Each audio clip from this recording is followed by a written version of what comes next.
Fala galera, beleza? Diogo Becker aqui e seja bem-vindo ao canal. Hoje eu vou bater um bate-papo aqui com uma celebridade do mundo de produto, que é o Paulo Chiodi. Ele é host, owner, sócio, enfim, ele administra, ele toca e faz acontecer o podcast Product Gurus.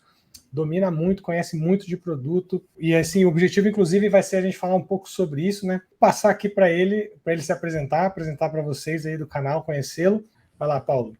Oi, tudo bem com vocês? Meu nome é Paulo Chiodi, criador, host do Project Gurus, e acho que é isso. Eu não sou muito bom de me apresentar e nem de contar a minha história, Diogo. Eu prefiro perguntar qual é a história das pessoas, mas eu falar a minha história é sem graça. Hoje, então, estamos invertendo um pouco as posições aqui, né? Já que você sempre entrevista a galera, né? Inclusive, eu já participei de um episódio lá no Product Gurus. Foi super 10 e vocês, a gente conseguiu falar bastante. Até hoje tem bastante retorno positivo aí, feedback da galera. Então, vamos inverter as posições aqui um pouco e ver como é que vai ser. Vamos. Eu não prometo muito, hein? Não prometo muito. Mas vamos tentar. No que eu puder responder, eu respondo. 10, top. Bom, galera, hoje, como que a gente vai fazer o bate-papo aqui? A gente vai falar muito sobre essa coisa de criar conteúdo de produto, né? O que eu troquei ideia com o Paulo e até para a gente poder fazer esse vídeo é para a gente entender, pô, o que ele que já falou com tanta gente, são quantos episódios já? São 168 no feed principal e tem os outros episódios de programas assinados, né? A gente teve o ano passado programas assinados pelo Banco Itaú e pela XP. Aí tem, mais de 170 episódios.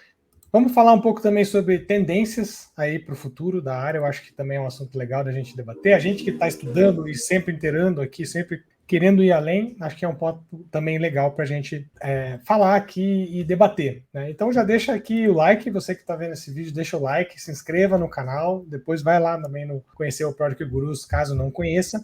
Então vamos lá. Então a minha primeira pergunta aqui para o Paulo, como que você começou a produzir conteúdo de Product Management, né? Como que deu esse estalo, essa ideia de começar? Acho que nasce de uma dor minha, de ter conteúdos feitos por pessoas, entre aspas, comuns, porque até então, naquele momento, 2019, toda a área de produtos vai fazer uns 8 anos por aí. E eu sempre que eu procurava conteúdo sobre produtos, sempre eram as mesmas pessoas, com as mesmas visões, com os mesmos contextos. Não tinha uma diversidade, uma pluralidade de conteúdos sobre a área.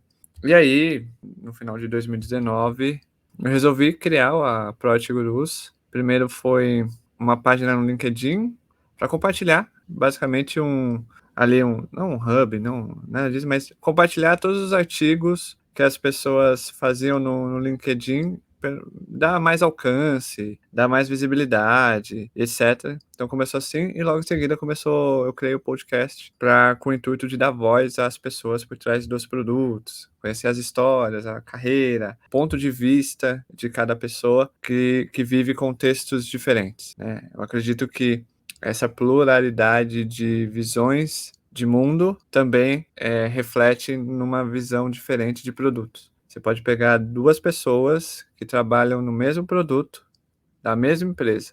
Elas vão ter visões diferentes, porque o mundo delas são diferentes. Então, a ideia foi justamente isso. E de lá para cá houve algumas evoluções, né, no PG. Então, a gente começou com o objetivo de só dar voz às pessoas de produtos, e aí e hoje a gente está com uma missão de humanizar a área de produtos. Esse tempo vem sofrendo com uma frameworkização muito grande, né? Tudo é framework, tudo é metodologia, tudo é by the book, e aparentemente no meio desse caminho o fator mais importante da área foi se perdendo o protagonismo, que são as pessoas. Boa, bem legal. Nessa pegada, tu conheceu muita gente, entrevistou muitas pessoas, acabou conhecendo e criando até um networking ali, né? O que você considera assim?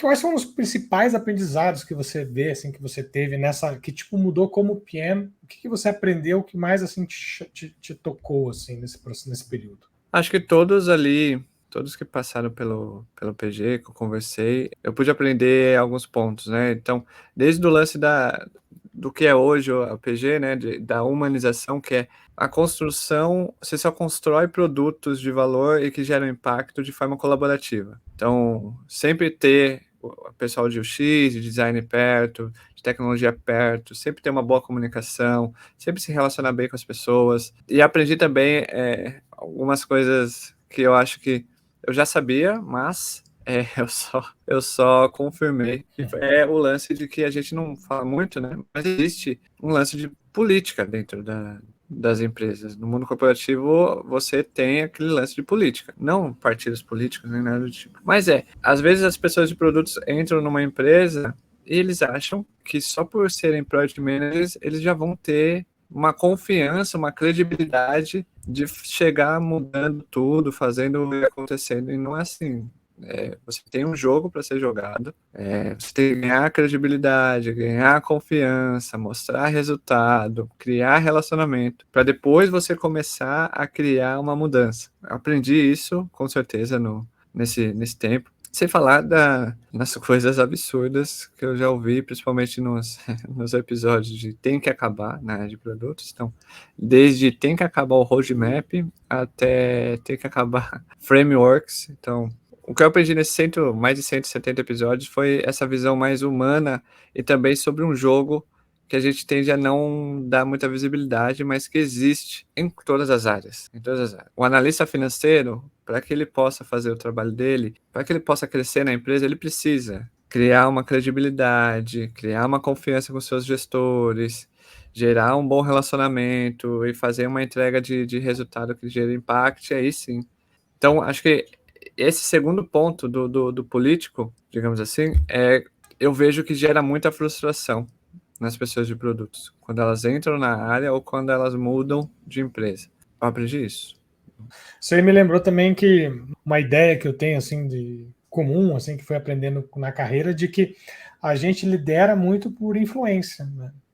Para a área de produto. Muitas vezes você nem vai ser realmente, você tem o manager no nome, mas não necessariamente é um gerente daquilo ou de outras pessoas, né? E aí você tem que influenciar a galera, influenciar as pessoas ali, os stakeholders ali de todo o projeto, da empresa, para que, qual é o alinhamento da visão, né? Qual é a visão que a gente tem do produto? Não, né? Não só a metodologia, mas até mesmo para que o produto aconteça, né? Sim, e muitas das vezes você vai ter que jogar o jogo, como eu falei, né?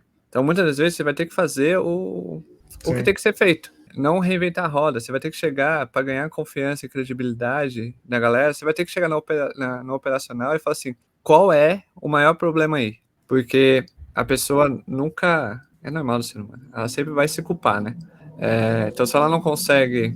Se ela só tá fritando pastel, se o contexto dela é fritar pastel, ao invés de ela olhar e falar assim, não, tudo bem, eu vou fritar pastel, eu vou documentar esse pastel, vou medir esse pastel e vou mostrar para o stakeholder ou para a área que se a gente tivesse feito de uma outra maneira, o resultado seria diferente. Ela entra numa pira em que ela se acha ruim, pior pessoa de produtos, e se frustra e já quer mudar de empresa, e aí vai, e assim, aí cria um ciclo vicioso de a cada 6, 8, um ano, menos de um ano, tá trocando de empresa. Eu gosto muito de falar sobre isso, porque é aquele ponto que eu mencionei no começo.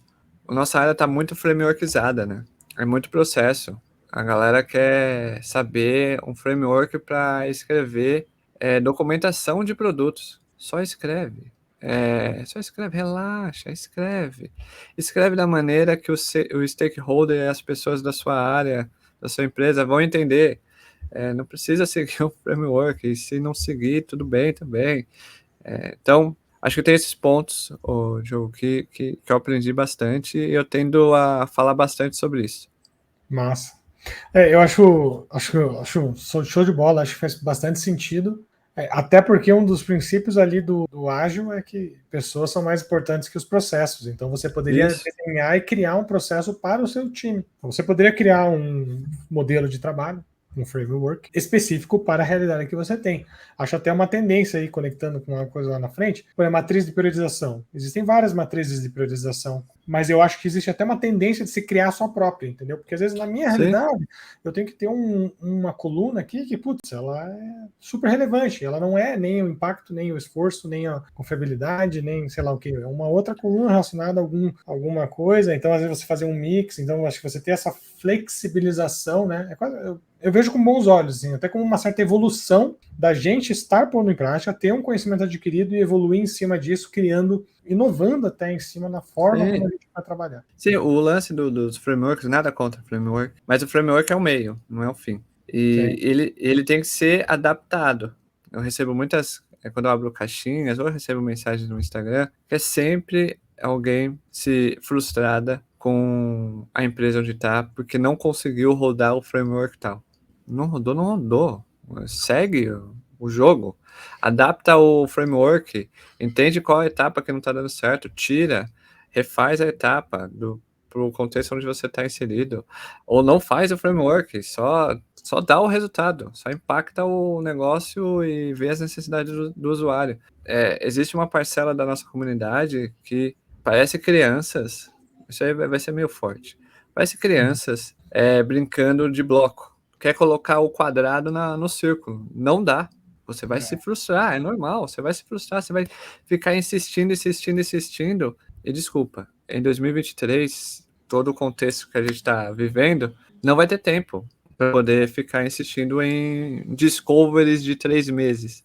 Vai ser discovery de, no máximo, 15 dias, e olhe lá, já vai ter stakeholder olhando de canto de olho, porque o mundo está entrando numa recessão.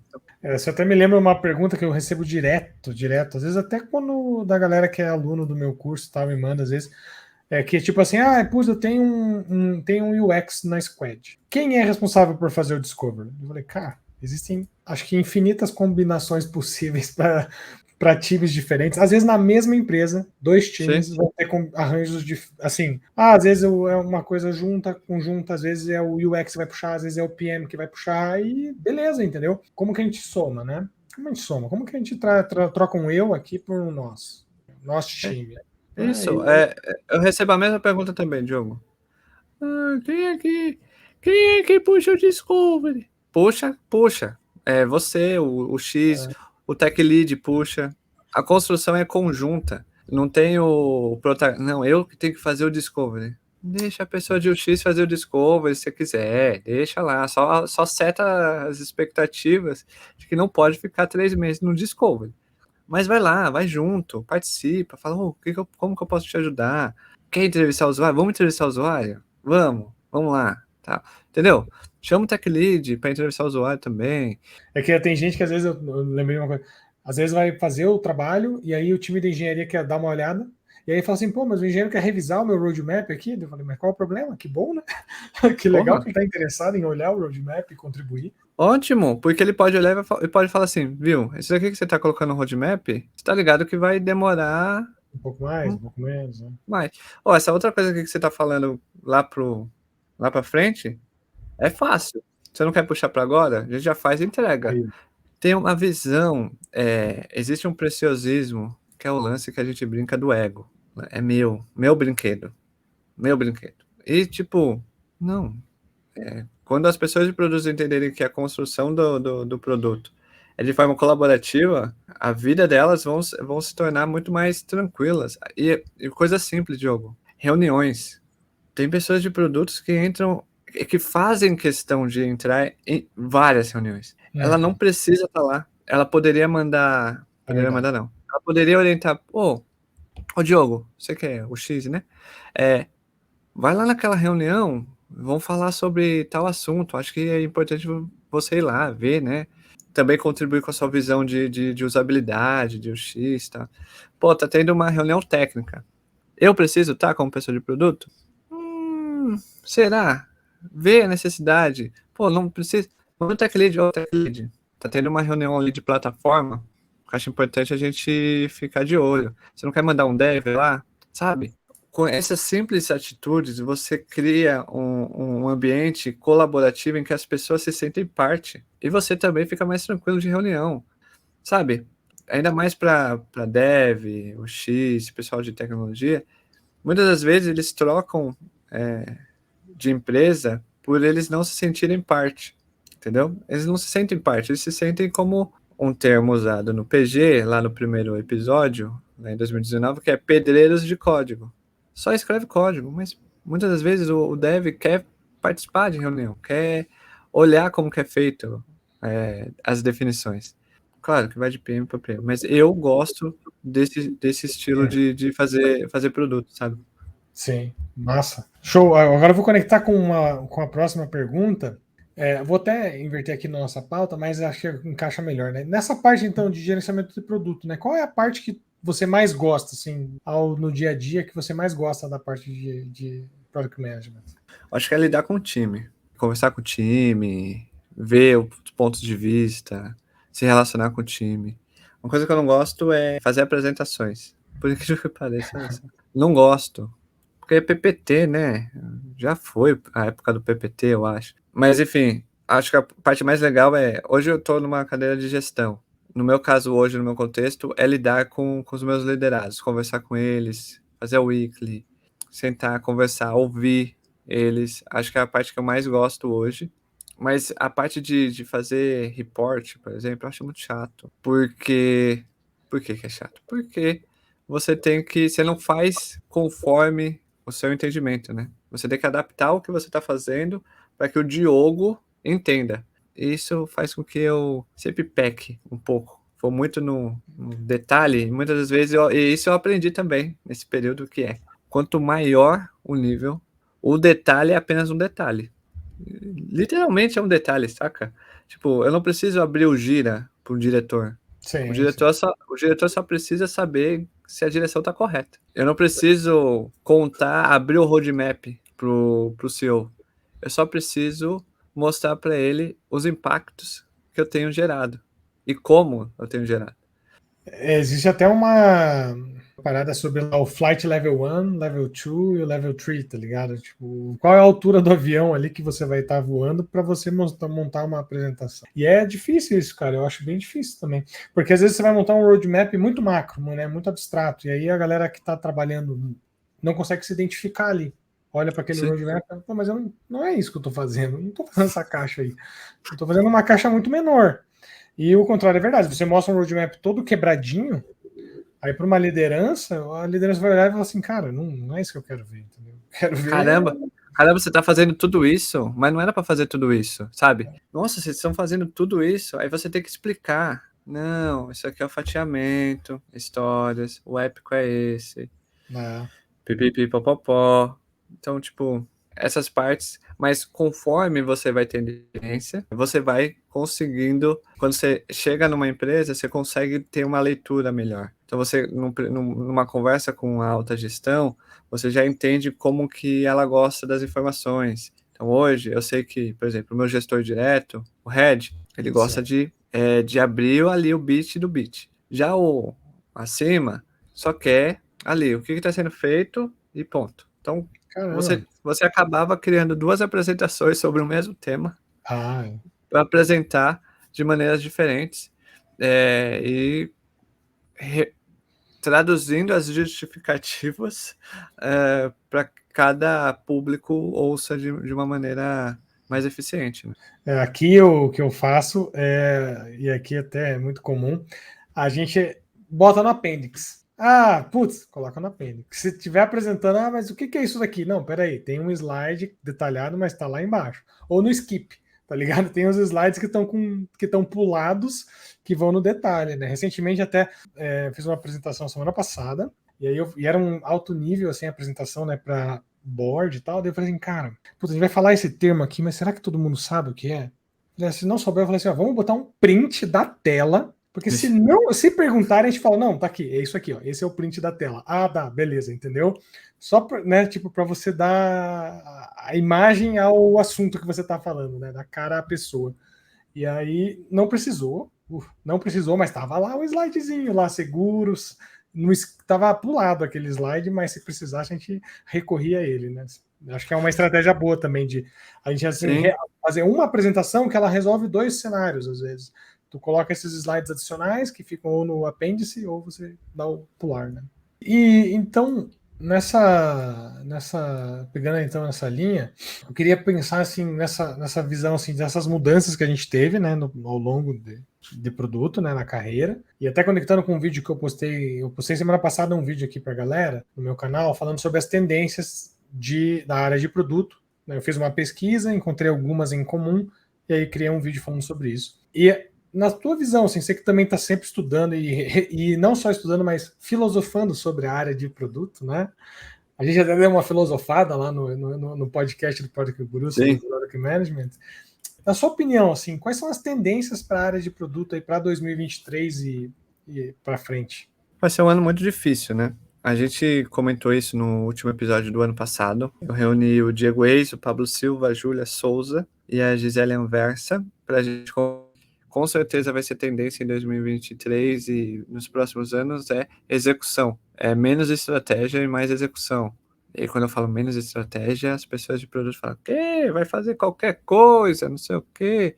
Não, né? Não, calma. Toda empresa tem uma estratégia. Se é boa, se é ruim, independente, ela tá lá. Toda empresa tem um direcionamento. Se é boa, se é ruim, se tá claro, independente, ela tem um direcionamento. E sempre é diminuir o churn. Não vamos entrar na polêmica de churn é métrica de produto, não é? Calma, não vamos entrar nessa polêmica aqui. Mas as empresas sempre têm. Pô, aumentar a receita, aumentar a eficiência operacional, melhorar a experiência, sabe? São sempre as mesmas coisas. A partir de 2023 é muito mais execução. É muito mais levantar as mangas e executar do que ficar perdendo tempo no Miro desenhando estratégias por meses e meses e meses e quando vai executar não executa bem, dá erro ou não executa porque não tem tempo. E tem o ponto que se linka a isso, que é o lance do top-down. Uhum. O lance do top-down é, se você não toma a decisão, alguém vai tomar a decisão por você. Então, por isso da execução. Por isso que a partir de 2023 não vai ter tempo para discovery de 3 meses. As empresas, a gente está olhando. O PagSeguro acabou de demitir 500 pessoas. Várias empresas estão demitindo, assim, ó. Tem empresas acabando com a área de agilidade como se fosse nada, sabe? Pum, acabou a área de agilidade na empresa X, acabou a área de agilidade na empresa Y. Toda vez que alguém manda mensagem para mim falando, tá tendo uma demissão em massa na empresa X. Quando eu recebo a planilha, a maioria é produtos e agilistas. Então, não querendo generalizar, mas porque precisa executar. E aí linka numa outra coisa, que eu não sei se você concorda, Diogo, mas as pessoas de produtos que têm entrado, migrado, começado na área, elas estão com um déficit de delivery. Elas pensam muito em discovery, em estratégia, e o downstream, e o delivery, e a execução, tem PMs, seniors, que não sabem escrever uma história de usuário. Peraí, calma. Então, por quê? Porque, de repente, a nossa comunidade começou só a falar de discovery, só a falar de estratégia, o lance de para de blá blá blá, menos blá blá blá e mais estratégia. Não. Menos estratégia e mais execução. A gente vai precisar de execução agora. Todas as empresas vão ter mudanças, vão ter uma reestruturação. É normal acontecer. Então, em 2023 vai ser mais forte. Se achou que 2022 foi pesado, em 2023 vai ser muito mais pesado. Quem imaginaria que o PagSeguro e o PagBank iam demitir 500 pessoas numa tacada só? É gigante. Eu acho que tá nos dos maiores aí, né? Em quantidade, pelo menos no Brasil, né? Em volume. Sim, a Volume Loft absoluto, né? recentemente demitiu É 300, né? Uma coisa assim. Né? sequências assim, sabe? Então, tipo, não vai dar. Então, as pessoas de produtos têm que entender que em 2023 é execução. O básico bem feito, o menos é mais. Vai ser um ano da eficiência, né? Isso, não tem, vai ter espaço para discovery de 3 meses. Claro, que dependendo do contexto, você vai precisar de 3 meses para fazer o discovery. Mas é muito ali. É rapidez, é o ano do time to market. Sempre foi, né? Em todas as empresas sempre foi. Mas esse ano vai ser muito mais. executar. Essa é a tendência de 2023. O resto é só meros detalhes. Foca na eficiência da execução, que é aí que está o crescimento Engraçado, de carreira. engraçado que eu gravei o vídeo em dezembro, daí editei, etc. Lancei o vídeo agora, né? O de tendências. Aí uma das coisas que eu tava vendo era isso, que é a função, tipo, o Scrum Master e o Product Owner vão virar uma função só. Vai ser uma pessoa só, não vão ser duas. Porque, cara, para a empresa, financeiramente falando, uma pessoa, ao invés de você pagar duas, para fazer uma função que, dentro de um squad, no tamanho médio que tem no Brasil, os times têm quantas pessoas num squad? 7, 8, 9, Por aí. entendeu? Não é squad de 30 pessoas, então você consegue fazer um trabalho bem feito, né? Eu até vejo uma evolução de maturidade, assim, dos times, que a gente estudou tanto agilidade, justamente para que a galera seja proficiente nisso, né? Saiba conduzir um ritual, uma daily, retrospectiva, planning, por aí vai. Até uma vez eu lembro que estavam falando assim, lembra que em 2018 tal, era transformação digital. Inovação, transformação digital, design thinking, só se falava nisso, né? E aí hoje em dia sumiu, né? Não existe mais. Ninguém... Tem muito pouco, né? Muito pouco dessa. Por quê? Eu até falei por quê? Porque as pessoas aprenderam a fazer design thinking. Não existe mais live para explicar design thinking. Live no YouTube, cara, ninguém tá mais explicando, porque a galera já meio que absorveu esse conteúdo, entendeu? Já sabe, putz, inovação. Inovação é a gente separar o problema da solução, pensar primeiro no problema, Double Diamond, tá ligado? E aí, daí, então, por exemplo, isso daí, uma hora, eu acho que vai tendo uma evolução. Eu vejo que a agilidade, agora eu fico até curioso para saber como é que tá a galera que vende certificação Scrum Master aí, como é que vão estar agora, né, tá ligado? É triste, mas é verdade, né? E é uma coisa que eu lembro, cara, que há um ano atrás, quando comecei, já me perguntavam, Diogo, você acha que vale a pena ter certificação Scrum Master? Eu não tenho. E eu conheço muita gente que não tem, e conheço pouca empresa que exige. Porque, cara, na prática, o que a pessoa quer, a empresa, ela quer execução. Ela quer que a pessoa, ela vai querer saber de você, quantos projetos você já fez? Já colocou no ar? É isso. Quantos? Você desenvolve aplicativo ou site? Quantos sites você já colocou? Pô, já teve problema do site caído? O que você fez? Tá ligado? É a vida. É uma experiência que você tem que. Tipo, uma hora você vai passar e vai. Tipo, o que você fez? Você olhou qual métrica? Qual métrica que você olhou? E qual que foi o impacto? Mas você fez uma melhoria no site? Fiz. Mas qual? Por que você fez essa melhoria? Então não é o discover, é você saber responder o porquê que você mudou tal coisa no site. E aí você vai, entendeu? E é isso que a empresa precisa, porque esse conhecimento que a gente vai tendo vai fazer a gente vai entregar resultado no final das contas. Então, tanto que eu sempre recomendo para a galera assim, cara, façam qualquer coisa, um aplicativo, site, faz e cria e tenta aprender fazendo, pede feedback das pessoas, não importa, cara, pede, tem que ser caruda, vai pegando para meio que tipo ganhando uma casca assim, né? Sim, toda a minha o que eu recomendo quando alguém pergunta para mim, quais episódios você recomenda para quem tá começando na área ou já tá na área no início da carreira, eu sempre falo assim, pô, ouve o episódio Senso de Produto e ouve Execução é a Nova Estratégia. Porque você resumiu esses dois episódios. É criar um processo, uma ordem de tipo, por que você fez isso? Qual foi o maior impacto que você gerou na empresa anterior? Putz, eu gerei uma receita incremental de 6 milhões por ano. É óbvio que a próxima pergunta, quando você fala isso, é como você fez? Você vai falar como. É óbvio que quando você fala como você fez, vai vir uma outra pergunta que é por quê você fez desse jeito? E você vai criando ali, e quando você termina, a pessoa que está ouvindo vai olhar e vai falar assim, bela mentalidade de produto. Porque no final do papo sempre é, pô, legal, gostei. Quanto tempo demorou para você fazer isso? Pô, demorou um quarto. Caramba, um quarto para dar 6 milhões por ano. Então, tipo, então muitas das vezes você não precisa ficar falando siglas e frameworks e metodologias, etc. É só você falar o que você fez na sua empresa anterior, tá, sabe? Demonstrar uma construção de pensamento de produto, ciência de produto, do que você fez. E também mostrar que você é um executor. Não precisa ser estratégia. Já tem muita gente pensando em estratégia na empresa. Sim, não tem, Diogo? Já tem, pô. Esquece. Eu até lembro que Por exemplo, a gente começou a conversa aqui conversando sobre criação de conteúdo, né? E eu crio, você cria. E, pô, quantos episódios você já fez? Eu não perguntei qual foi o discover que você fez para criar um podcast de Product Management, tá ligado? Porque é irrelevante. O resultado é que tem que falar, eu já fiz tantos, com essa divisão, essa é a estratégia, mais ou menos esses assuntos, é mais ou menos assim que a gente faz. Eu já entendi que você fez 2 parcerias com corporativas, fez episódios especiais para elas, então já dá para entender o modelo de negócio por trás, entendeu? Um pouco do resultado, cara, e é por aí. Eu lembro que quando a gente fez, a gente conversou acho que em maio ou junho, eu tinha 2.000 inscritos no YouTube, hoje eu tô com 5.000, bateu 5.000 esse final de semana, então, é isso, entendeu? Tipo, qual é o discovery dele? Não sei bem qual é o discovery. Discovery é realmente, eu vejo todos os feedbacks que a galera manda e tal, mas o resultado tá no número de inscritos, número de tal, e views e comentários, etc, esses indicadores.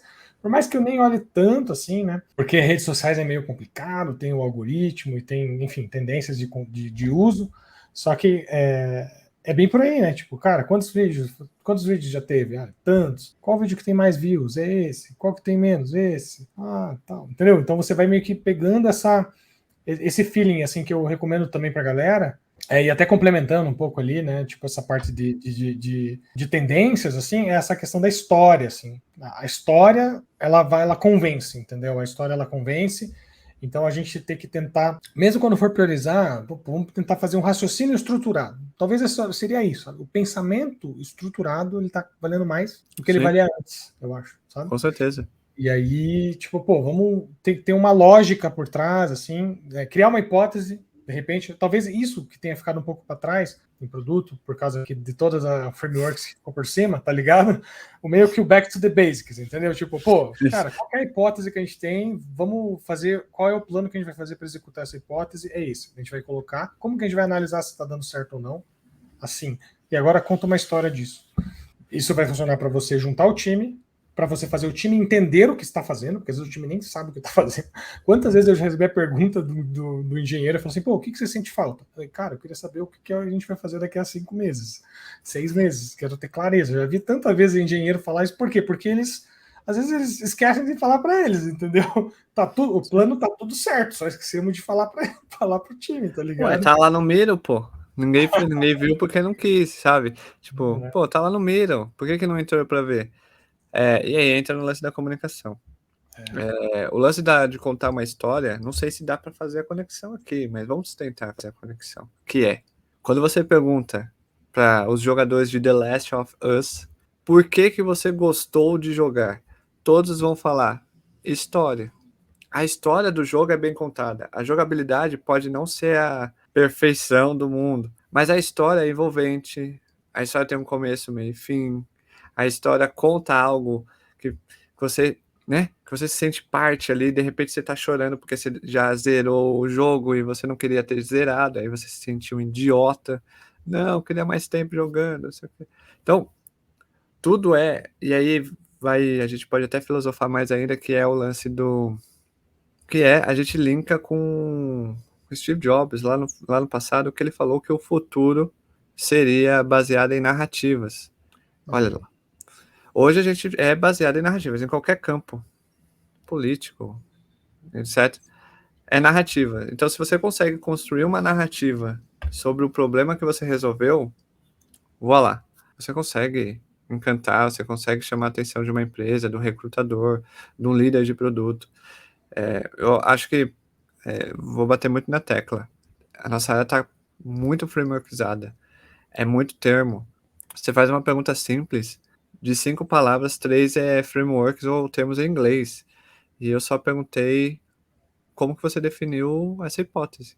E de repente eu me vejo num curso da FISC, pô. Termos em inglês pra cacete, entendeu? Então, que nem você falou, e você falou muito bem. Tem que voltar pro básico. O básico bem feito. Tudo bem que existe... mas não é fácil. O básico bem feito não é tão simples assim, não. Mas você precisa tentar fazer. E vai ser exigido isso esse ano. Tem até um framework para isso, conhecido, sabia? O arroz Tem, com feijão. Arroz com feijão. Isso! É o PF, pô. Eu tava ensinando meu chefe gringo lá do Texas, o framework Rice and Beans dele. What? É tipo que arroz e feijão é a base de toda a refeição no Brasil. Então tem que estar muito bem feito. Depois você pensa no resto. Ele, entendi. Tipo, o básico bem feito. Eu falei assim, é isso, cara. O Alex Atala, não sei se você conhece o menino Alex Atala, o menininho, o chefe que coloca formiga na comida, dono do Dom, acho que 2 ou 3 estrelas Michelin, ele fala para os seus alunos lá que o foda não é fazer o que ninguém faz. O foda é fazer aquilo que todo mundo faz, só que bem feito. Ser foda é isso. Não é você fazer um Full H, tá ligado? É você fazer o melhor arroz e feijão que a pessoa vai comer na vida. A pessoa comeu arroz e feijão e um bife e um zoiudo estralado com gema mole, na minha preferência. Por cima, comer e falar assim, puta que pariu, que isso, eu pago R$ 150, não tem problema. Nesse arroz, feijão, carne e ovo. Mas fazer. Muitas pessoas na área de produtos que começam, que são novas, elas estão com uma necessidade de querer fazer o Beef Wellington. Não, quero fazer o Beef Wellington. Calma, você nem fez um miojo ainda, filho. Faz um miojinho lá, vai lá, coloca lá no fogo o miojo. Depois você evolui, faz o arroz, faz o feijão, depois vai macarrão. Aí depois vai indo, vai evoluindo, até você chegar no nível em que você vai fazer o Beef Wellington de maneira primorosa. Mas eu acho que a gente tem que voltar para o básico, senão a área de produto tende a tomar o mesmo caminho da área de projetos. Com todo respeito à área de projetos. Sim, que virou o PMBOK, um livro de 600 páginas. Que E é ninguém, isso. que ninguém lê, e a certificação exige que você tenha lido a certificação PMP. Enfim, a última perguntinha aqui, rapidão, para a gente finalizar. Se você conseguir, né? Qual dica você daria? Qual dica você daria para quem está começando? Uma dica que eu sempre dou é focar em conteúdos gratuitos, primeiro.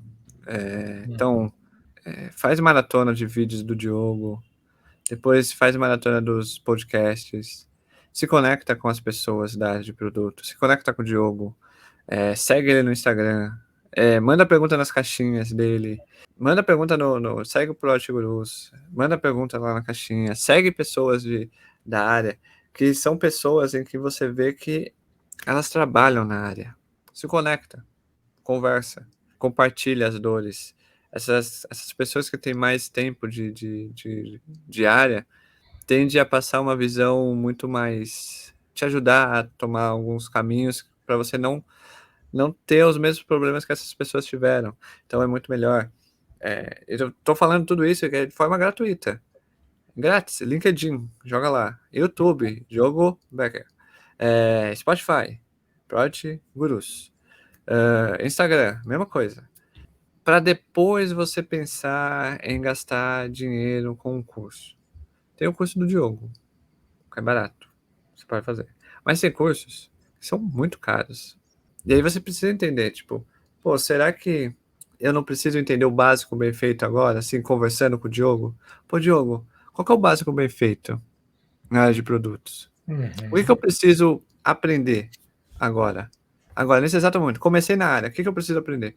Primeiro, se você começou numa empresa, faz o lance dos 30, 60, 90 dias, né? Então ali, objetivos a cada 30 dias. Pá.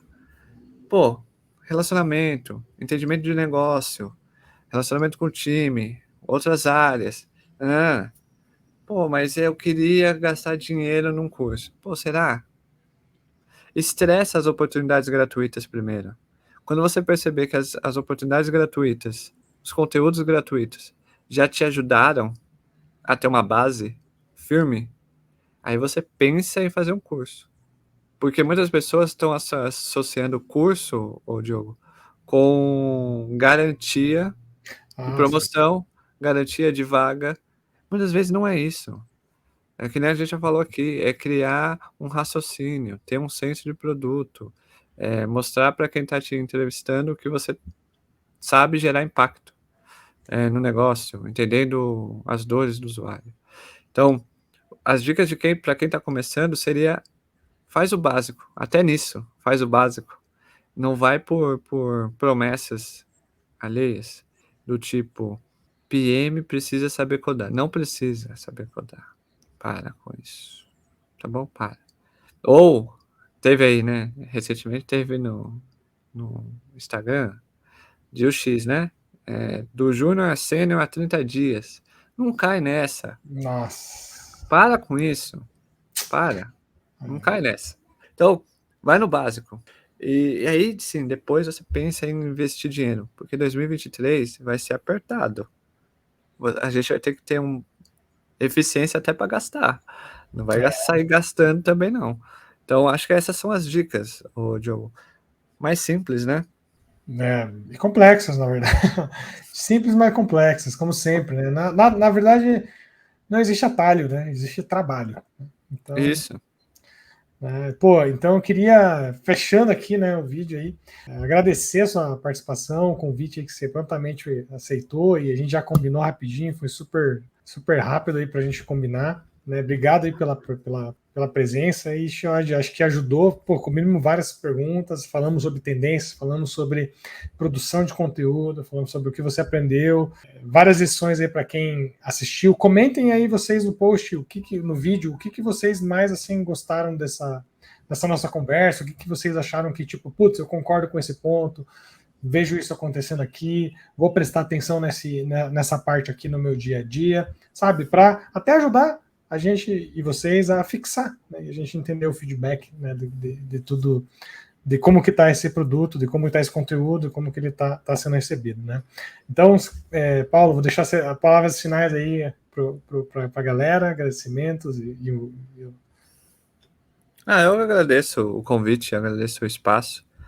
Eu sei que eu só falo groselhas e eu só não sou um Diogo Becker que tem toda a fineza de falar sobre filosofar de maneira mais culta, nem outras pessoas, outras autoridades de produtos com bastante, né, gostam de falar termos difíceis, né, usar construções de frases que deixam eles mais espertos, mas eu gostaria que você que assistiu até aqui entenda que o que eu falei nada mais é do que um ponto de vista meu, opinião minha, sobre a área que eu tanto gosto, que é a área de produtos.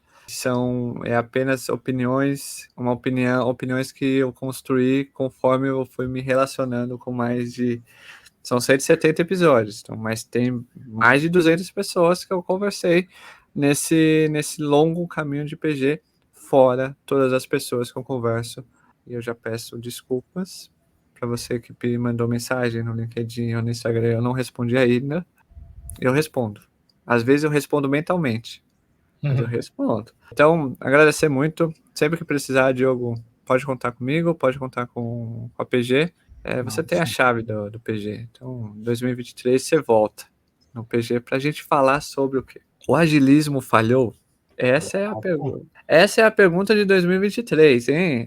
O agilismo falhou? Para você que assistiu até aqui, responde aqui nos comentários. É isso, Diogo. Já termina com uma pergunta para você. Opa, vamos, gostei do tema, é polêmico, né? Paulo gosta de uma polêmica. Né? Ô, Diogo, você acha... Calma, é binário, hein? Sim ou não? O agilismo falhou? Eu acho que existe entre 8 e 80, tem vários números, né, cara?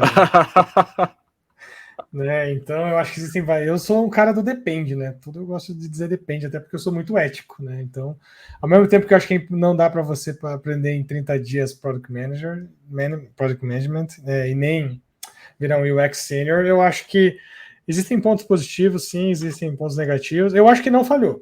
Eu acho que o agilismo não falhou, mas eu acho que ele vai evoluir para uma outra coisa. Olha só, o Diogo falou que não. Acho Não que ele não falhou. falhou, Mas Eu talvez conheço... posso falar assim, eu acho que ele não falhou, mas não significa que eu acho que ele vai sobreviver. Olha só. Gostou dessa? Olha, vou roubar essa resposta, Diogo. Para saber mais, ouça o episódio do Product Beleza, em que a gente vai conversar sobre se o agilismo falou ou não, e a gente vai debater esse tema, hein? Eu vou colocar o Diogo para debater com uma pessoa que acha que falhou. Eu quero só ver. top. Dá para fazer. Vai lá, discutir aí. Vai ser tipo aqueles programas, sabe, que tem o facilitador, né? O mediador e uma pessoa de cada lado ali. O grande debate da CNN. Vai ser isso. Só não pode xingamentos, por favor. Hein? Boa. Show de bola. Gostei. Cara, brigadão aí, pessoal. Siga o Paulo no LinkedIn, ouçam o Product Gurus no Spotify, se inscrevam aqui no canal, curtam o vídeo, comentem, digam o que vocês acharam, se gostaram, se não gostaram, o feedback sempre é positivo, sempre é útil, né? A gente é produteiro até fazendo conteúdo de produto. Agradeço todo mundo e até o próximo vídeo. Tchau, tchau.